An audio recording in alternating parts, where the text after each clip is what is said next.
The day I realized my parents kept breaking into my apartment wasn't the day everything fell apart.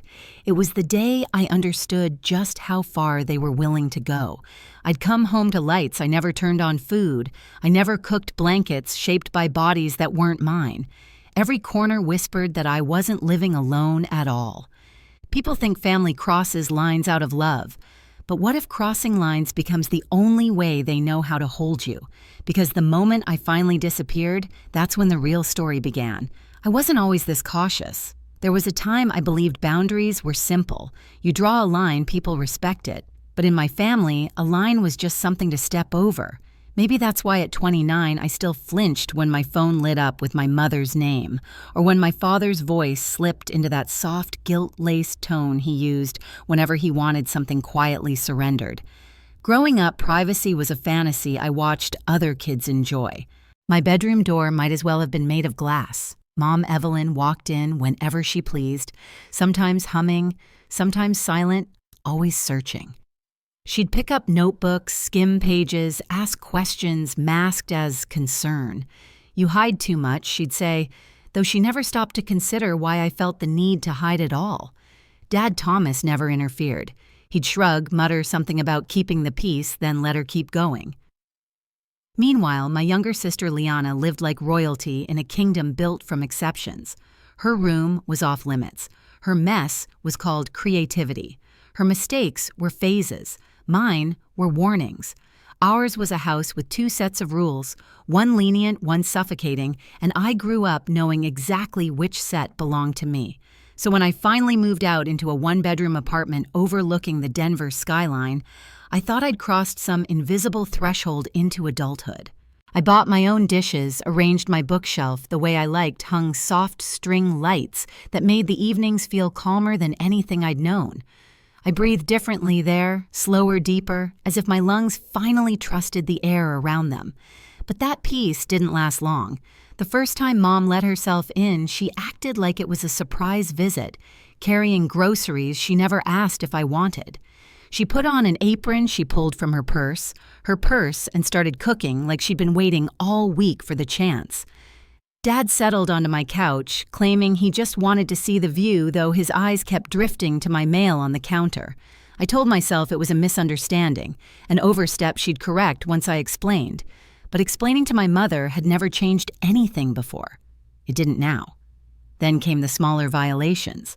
Containers moved. Clothes I hadn't worn in months, suddenly in the laundry basket. A faint imprint on my pillow. Liana borrowing my sweater without asking. My laptop screen left open to tabs I didn't recognize. Each incident was small enough to excuse, but together they felt like a tide rising under my feet. I knew the pattern. I'd lived it before. And just like when I was a teenager, my mother called it love. My father called it protection. And I was supposed to call it normal. Except this time, it wasn't their house. It was mine. And deep down, I already sensed something I wasn't brave enough to admit yet. If I didn't stop them soon, they'd take this place from me too. One unlocked door, one excuse, one intrusion at a time. The shift didn't happen all at once. It was slow, quiet, like a draft slipping through a window you thought was sealed. I'd come home from work and notice something barely off a cabinet left open. Spices rearranged, my folded towels suddenly stacked edge out instead of edge in. Harmless things, easy to dismiss. But that's how my mother worked. Not with storms, but with breezes that eventually became winds strong enough to push you back into place. One Thursday evening, I returned to find my refrigerator reorganized the way she used to do it at home, produce on-top proteins in the middle temptation foods tucked behind everything else. The frozen meals I bought for busy weeks were gone. In their place sat jars of her soups, her dressings, her preferences, a curated life, hers not mine. I stood there with the cold air spilling out, realizing I wasn't imagining any of this. I was being managed. Then there was Liana. She treated my apartment like a bonus level in a video game she already owned. I'd catch traces of her everywhere. Mascara smudges near my mirror, half-finished iced coffee cups in my sink clothes tossed over the back of my chair. When I confronted her, she'd laugh it off. "Relax, Riley. You act like I'm a stranger." She always said it like I was unreasonable, like the problem wasn't her crossing lines, but me wanting them respected. But the moment that snapped the last thread of denial came 2 weeks later. I walked in after a long day, hoping for silence, only to find my laptop open on the coffee table. Pages of notes I hadn't written sat on the screen, searches I didn't make, windows I didn't open. And then, as if to leave proof, one of my project drafts sat half-clicked, as though someone had started reading but got bored halfway through. My chest tightened. I called my mom. She picked up immediately. "Oh, sweetheart, don't be dramatic," she said when I asked if she'd been there. "Your landlord let me in. I told him you hadn't been answering me and I was worried." "Honestly, you should be grateful someone's looking out for you." Something inside me iced over. "Mom," I whispered, "you lied to get into my home." "That's not lying. It's concern. You work too hard. You isolate. You need support." Support. That word felt like a trap closing. After we hung up, I sat on the floor, back against the couch, letting the weight of everything settle. Every memory from childhood, the open journals, the monitored texts, the tracked locations flooded back in one suffocating wave. This wasn't new. This was the same pattern, revived and emboldened. The next morning, I couldn't focus at work. I booked a therapy session during lunch. My therapist listened, then leaned forward and said gently, "Riley, this isn't concern. It's enmeshment. These aren't accidents. They're boundary violations." It was the first time someone named what I'd been too scared to articulate. "Your home isn't safe," she added softly. "Not emotionally, not psychologically. You need distance they can't override." I walked out into the cold Denver air with one thought repeating like a heartbeat. If I stay here, they'll never stop. Once the truth settled, the kind of truth that doesn't knock but barges straight through your chest, I knew staying meant surrendering. My therapist's words kept echoing. You need distance they can't override. She didn't mean a conversation or a firmer tone or another doomed attempt at setting boundaries. She meant escape. Real, physical, trace-proof distance. So I did something I never imagined doing. I sat at my tiny kitchen table, opened my laptop, and typed 4 words into the search bar: secure apartment buildings, Denver. Scrolling through listings, I realized how small my world had been. I had spent years believing privacy was a privilege other people got to enjoy. But that night, for the first time, privacy felt like something I could choose. I found a building downtown, keycard access, staffed lobby cameras in every hallway, elevators that required authorization just to move. A place where no one could charm their way inside, not even my mother. I scheduled a tour for the next morning. The moment I stepped into the lobby, I knew. The warm lighting, the quiet hum of air vents, the polished floors reflecting the city lights. It felt like a place built for people who needed walls as much as they needed air. The leasing agent showed me a corner unit with tall windows and a locked balcony. I stood there, imagining a silence that belonged solely to me. I signed the lease before my fear could talk me out of it. The move had to happen in secret. No chance for my mother to guilt me, no space for Liana to turn it into a spectacle. Just action. Clean, irreversible action. Mara and Jonah offered to help the moment I told them, showing up after midnight with hoodies and gloves like we were planning a heist. "Tell me again why we're whispering," Jonah murmured as we taped boxes. "Because if they show up," I whispered back, "I won't be able to leave." We packed everything: clothes, books, kitchenware, quietly, methodically. I left behind anything that felt too recognizable. Mugs my mom bought for my own good sweaters, Liana claimed were hers, until she felt generous. Frames Dad insisted I hang to make the place feel like home. I wanted nothing they could claim. At 2 a.m, the moving truck rumbled softly outside. We loaded my life in the dark, each trip down the hallway feeling like a countdown. When the truck pulled away, I locked the door one last time and slid the emergency key my mother once waved like a badge into an envelope addressed to the landlord. No explanation. No forwarding address. At the new building, the night staff checked my ID, handed me a sleek black key card, and welcomed me by name. That small gesture felt like a quiet revolution.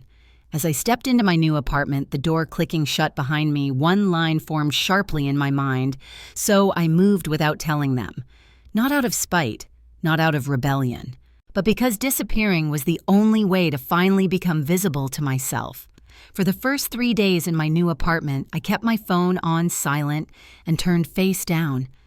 I let the world shrink to the steady hum of the building, the soft echo of my footsteps on hardwood floors, the unfamiliar comfort of knowing every sound inside these walls came from me and only me. I slept without jolting awake. I cooked without wondering who would rearrange my ingredients when I wasn't looking. It felt like oxygen I hadn't breathed in years, but peace in my family never lasted long. On the morning of day 4, I finally flipped my phone over. The screen lit up like a warning flare, dozens of missed calls, frantic texts, voicemails stacked with timestamps only minutes apart. My mother, my father, Liana. Even numbers I didn't recognize, likely neighbors from my old building. Riley answer immediately. "This isn't funny. Where are you? We're coming. Call us. Right now." And then Liana's post on social media, "My sister is missing. Please pray she comes home." Missing. The irony almost made me laugh, but the longer I scrolled, the more I sensed this wasn't just panic, it was spiraling. I set the phone down, trying to slow my breathing when it rang again. Unknown number. Something told me to pick up. "Is this Riley Morgan?" a calm voice asked. "Yes, this is Officer Ramirez with the Denver Police Department. Are you safe at the moment?" My stomach dropped, but my voice stayed steady. "I am. I'm calling because members of your family were involved in an incident at your former residence. We need you to come down to the station to verify a few details." I closed my eyes, exhaling slowly. "What happened? They attempted to enter your old apartment," she said carefully. "The tenants inside believed it was a break-in." "Of course they did. My family didn't knock. They never had."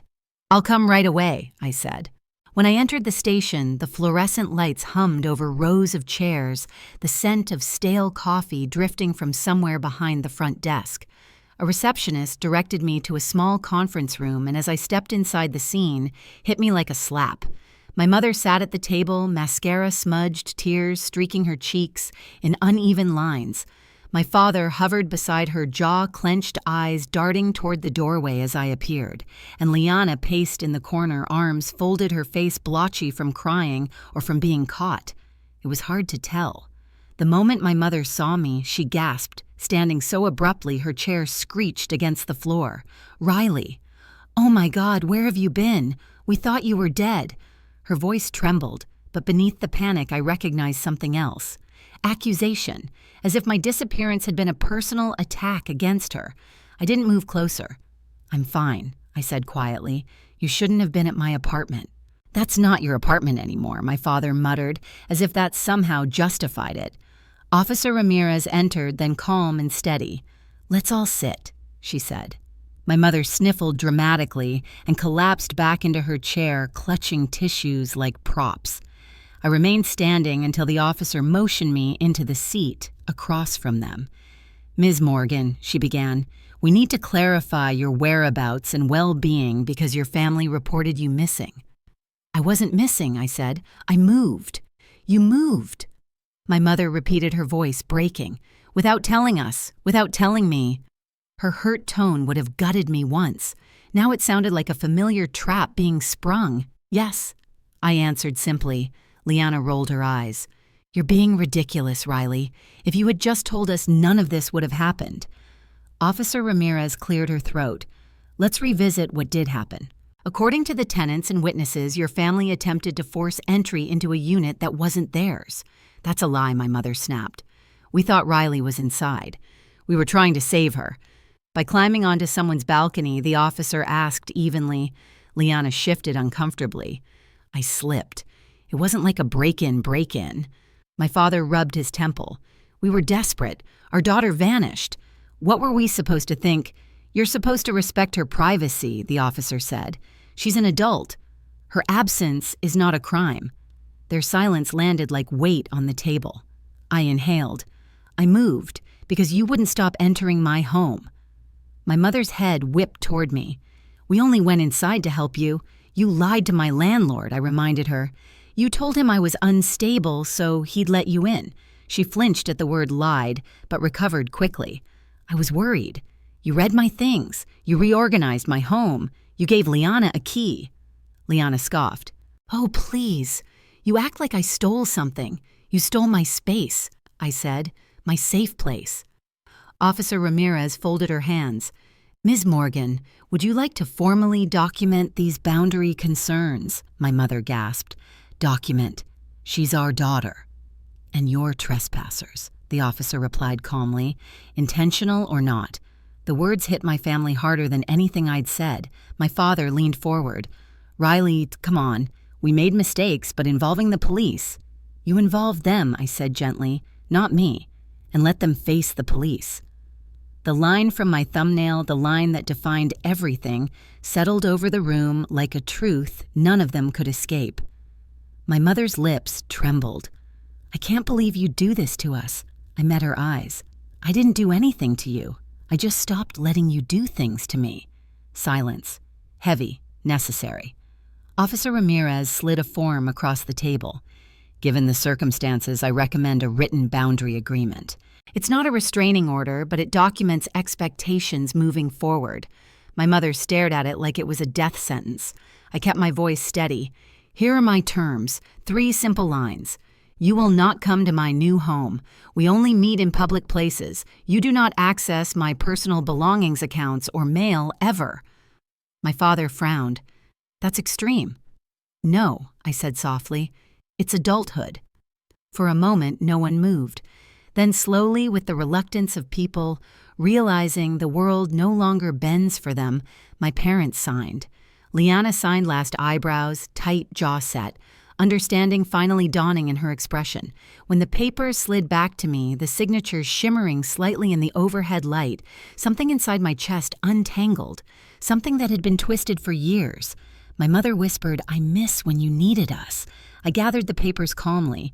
"You can still be in my life. You just can't be in my home." Officer Ramirez nodded approvingly. And as I walked out of the station, the cold Denver air wrapped around me like a clean slate. I felt something I hadn't felt in a long, long time. Freedom, earned, chosen, undeniable. The days after the police station felt unusually quiet, like the world had finally stopped pressing against my skin. In my new apartment, the mornings were slow and gentle. I'd open the blinds and let the Denver sunlight spill across the hardwood floors, a reminder that this space, this peace belonged entirely to me. No unexpected footsteps, no rearranged spices, no lingering fear that someone had crossed a line while I was gone. My family kept their distance just as they agreed. We met only in neutral places, a quiet cafe near Union Station, where the tables were small and the boundaries were unmistakable. My mother arrived carefully now, as if stepping into a room where the rules had changed, and she wasn't sure which ones applied to her anymore. My father listened more than he spoke, and Liana surprisingly softened. The embarrassment of facing the police matured her in ways lectures never had. None of us pretended things were perfect, but for the first time they treated my space, emotional and physical, as something real, something valid. And as the weeks passed, I felt myself expanding into the life I'd pushed aside for years. I breathed deeper. I slept fully. I existed without bracing for impact. Sometimes healing isn't loud. Sometimes it's the simple sound of a locked door staying locked. Looking back, leaving wasn't the punishment they always assumed it was. It was the first time I chose myself without apology. My family still exists in my life, just at a distance that finally lets me breathe. And if you've ever had to fight for your own space, for the right to feel safe in the place you call home, you're not alone. Share your story in the comments and subscribe if you want more stories like this.